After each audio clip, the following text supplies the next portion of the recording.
ఓం శ్రీ గురుభ్యో నమః. అందరికీ నమస్కారం. ఈరోజు మనం నాట్య శాస్త్రకర్తలు లేదా భరతకర్తలు అనే వారి గురించి తెలుసుకుందాం. చాలామందికి ఉన్నటువంటి సందేహం ఏంటి అంటే, నాట్య శాస్త్రకర్త భరతముని కదండి, మరి ఇంతమంది ఎందుకున్నారు అనేటటువంటి సంశయం చాలామందిలో ఉంది. అది మనం విశ్లేషణలో తెలుసుకుందాం.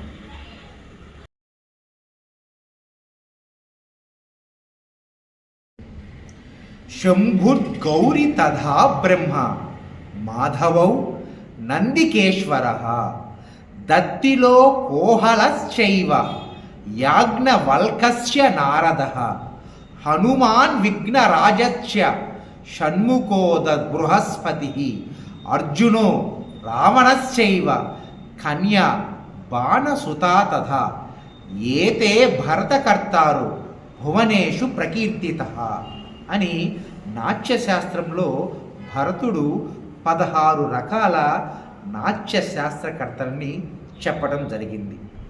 శంభు గౌరి తథా బ్రహ్మ మాధవో నందికేశ్వర అంటే శంభు అంటే పరమేశ్వరుడు, గౌరీ అంటే పార్వతీదేవి, బ్రహ్మదేవుడు, అలాగే విష్ణుమూర్తి, నందికేశ్వరుడు.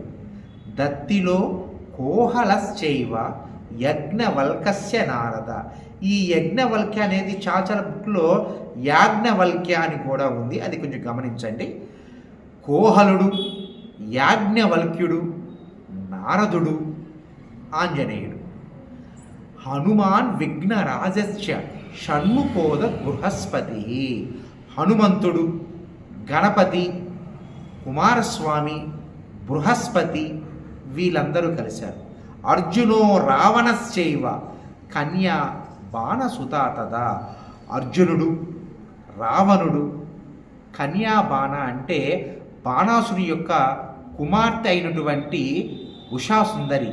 ఈ 16 మందిని నాట్య శాస్త్రకర్తలు అని అంటారు. ఇప్పుడు ఒక చిన్న సందేహం రావచ్చు. ఏమిటి అంటే, ఈ 16 మంది ఎవరు, అది ఏం చేశారు నాట్యానికి సంబంధించింది అన్న విషయాన్ని మనం తెలుసుకుందాం. స్వర్గలోకంలో ఉన్నటువంటి నాట్యం, బ్రహ్మదేవుడు రచించినటువంటి నాట్య వేదాన్ని భరతుడు నాట్య శాస్త్రంగా మలచి ఒక పరిపూర్ణమైనటువంటి రూపాన్ని ఇచ్చాడు. కానీ మన భారతదేశంలో మనకున్నటువంటి వాతావరణం, మనకున్నటువంటి సంప్రదాయాలు, మనకున్నటువంటి ఆచారాలు బట్టి అక్కడి యొక్క నాట్య శైలి మారుతూ వచ్చింది. మన ప్రాంతంలో ఉండేటటువంటి నాట్య శైలికి, ఉత్తర భారతంలో ఉండేటువంటి నాట్య శైలికి, బీహార్ వైపు ఉండేటువంటి నాట్య శైలికి, ఇటు గోవా అటువైపు ఉండేటువంటి నాట్య శైలికి ఇలా డిఫరెన్స్ ఉన్నాయి. దీన్ని ఆయన వృత్తులు ప్రవృత్తులలో చక్కగా వివరించాడు.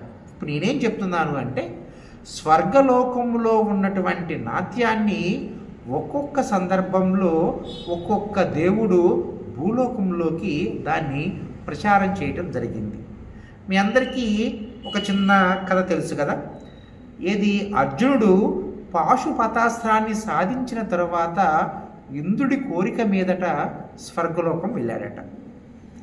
అక్కడ ఓ అప్సరస ఇచ్చినటువంటి శాపం వల్ల శిఖండిగా మారిపోయాడు.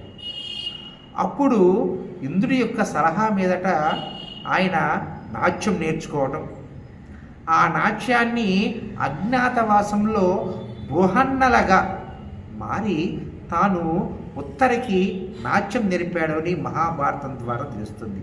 అంటే స్వర్గలోకంలో ఉన్నటువంటి నాట్యాన్ని అర్జునుడు భూలోకం తీసుకురావటం, తనకంటూ ఒక ప్రత్యేకమైనటువంటి శైలిని ఉత్తరకి నేర్పించాడు అని ఈ కథ వల్ల మనకు తెలుస్తుంది కదా. అలాగే హనుమంతుడు కూడా సూర్య భగవానుడి దగ్గర నాట్యం నేర్చుకున్నట్టుగా, పార్వతీదేవి బాణాసుని యొక్క కూతురికి నాట్యం నేర్పినట్టుగా భాగవతంలో ఉంది. మనందరూ తెలుసు, ఉషా పరిణయమైనటువంటి యక్షగానం కూచిపూళ్ళు అత్యంత విశిష్టమైనది కదా. బాణాసు యొక్క కూతురికి సాక్షాత్తు ఆ లక్ష్మీదేవే పార్వతీదేవే నాట్యం నేర్పింది కదా. అలాగే అనేక అవతారాల్లో ఆ పరాత్పరుడైనటువంటి విష్ణుమూర్తి నాట్యాన్ని అనేక సందర్భాల్లో ప్రచారం చేశాడు. మనందరికీ తెలుసు శ్రీకృష్ణుని యొక్క అవతారంలో గోపికలందరినీ చక్కగా తన నాట్యంతో సన్మోహనం చేశాడు. ఇలా ఒక్కొక్క సందర్భంలో ఒక్కొక్క కథలో ఇలా స్వర్గలోకంలో ఉన్నటువంటి నాట్యాన్ని భూలోకంలోకి ప్రచారం చేసి అక్కడ ఒక నాట్య శైలిని సృష్టించినటువంటి వారిని భరతకర్తలు లేదా నాట్యశాస్త్రకర్తలు అని అంటారు. చాలా వరకు ఆ 16 మంది ప్రవేశపెట్టిన నాట్యం అనేక పేర్లతో పిలువబడుతూ ఉన్నది. ఈ విధంగా నాట్యశాస్త్రకర్త గురించి తెలుసుకుంటాం.